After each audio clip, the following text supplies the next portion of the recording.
What artifacts are inside of you?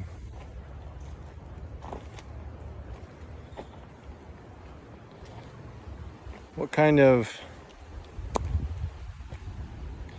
ancient presence is stuck in your body?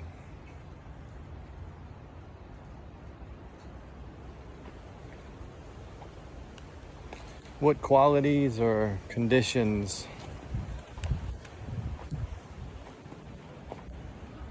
are in place that weren't put there by you?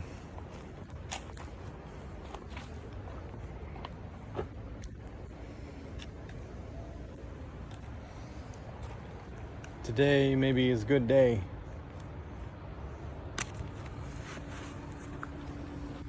to look inside for these things.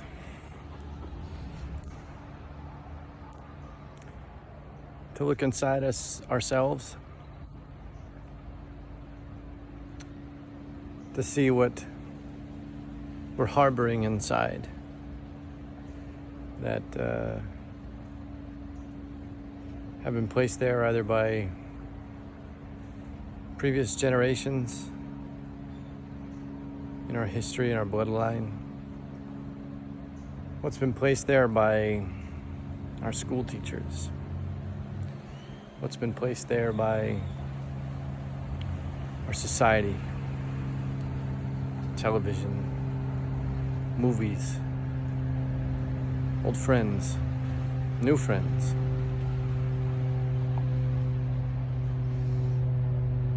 What's come into our being that we've latched onto that doesn't belong to us?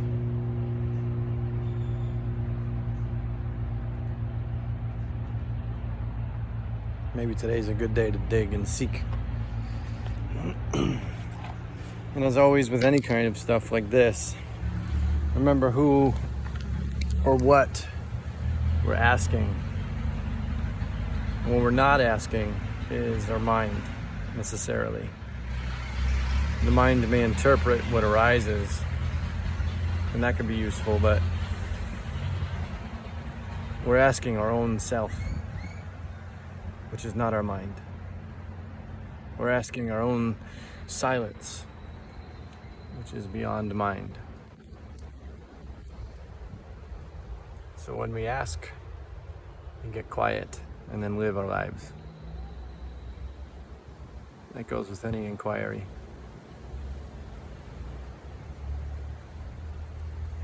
But it's refreshing to find out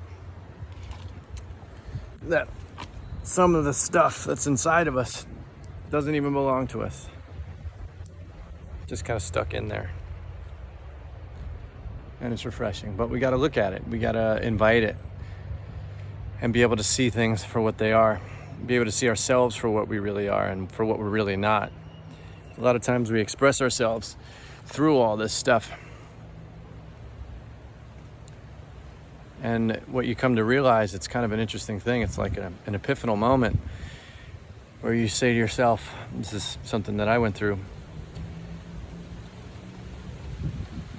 My whole life, everything I've done or said hasn't actually been from me. Not everything, but so much of what I've expressed out in the world has been based on some ancient artifact or some remnant of a moment of inspiration or a moment of impact or something affected me. And a lot of the expressions come from those effects or those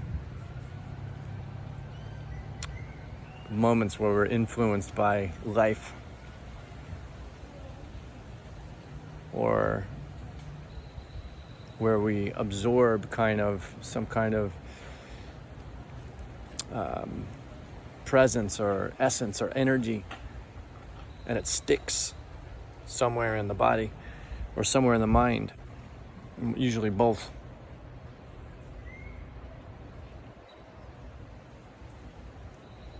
But this is part of the work. This is part of what we do on this path of returning to zero, so we can actually be ourselves, so we can actually be who we truly are, who we're meant to be.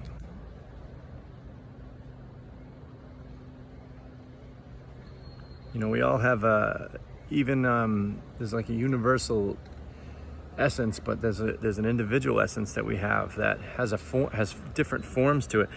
It has forms that are affected and it forms that are unaffected. I mean, and what we're looking to get to is the space of zero, where it's just, we are just who we are, without any of that other stuff stuck onto it.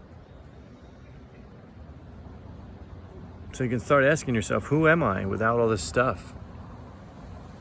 What am I? Where is the person?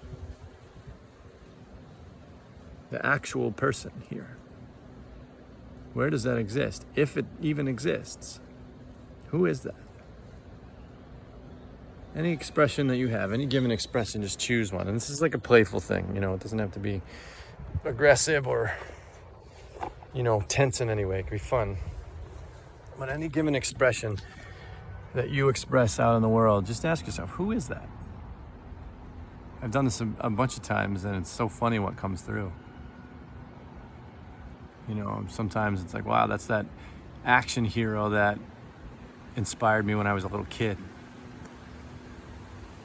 You know, or that was my 6th grade teacher coming through me. You know, and if you think about how funny this is when you start to do this, you're like, wow, that's not even me. And then what they were saying wasn't even them. So you have just layers and layers of illusions. That's what this is about. This is what returning to zero is about, is removing all the illusions so we are purely who we are in all aspects, so that our spirit shines through and even our individual qualities can be clear.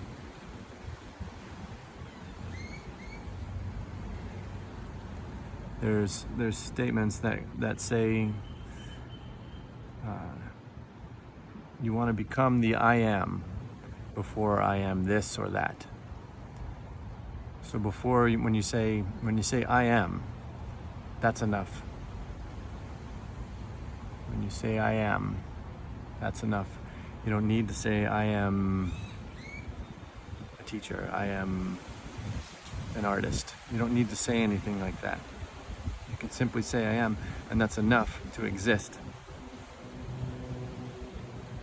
It might sound weird because we like to identify. The mind likes to identify. So most likely with something like this, there'll be resistance. Be mindful of that resistance. Know that the truth doesn't need to resist.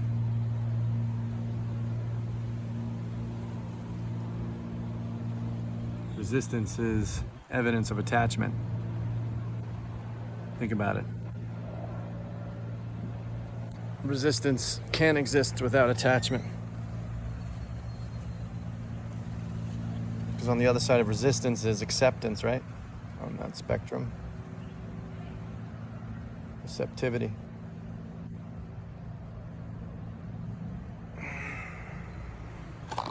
So know the qualities of truth and the qualities of illusion.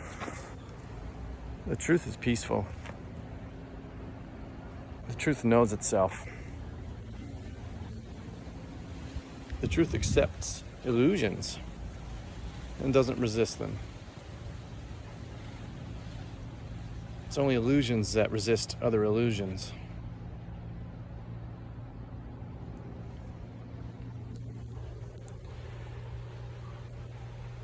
Some of this is difficult to admit and difficult to really wrap ourselves around.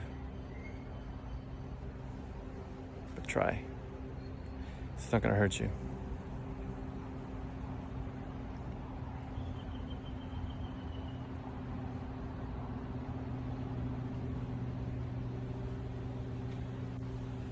So, what ancient artifacts exist within you that don't belong to you? What modern artifacts are you harboring? You have like this souvenir shop inside with all this stuff. You don't need any of it. Not really.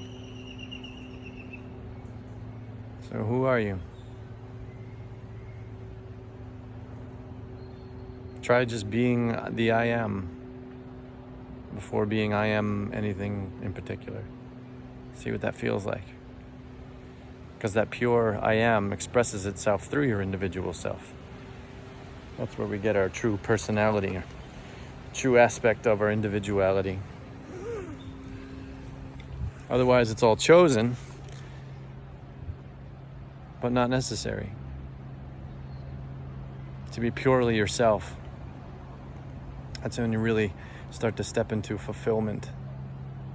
You learn your life's purpose.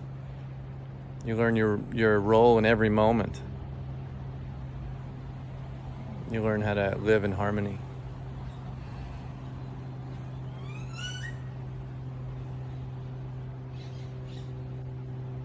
Thanks for listening. Namaste.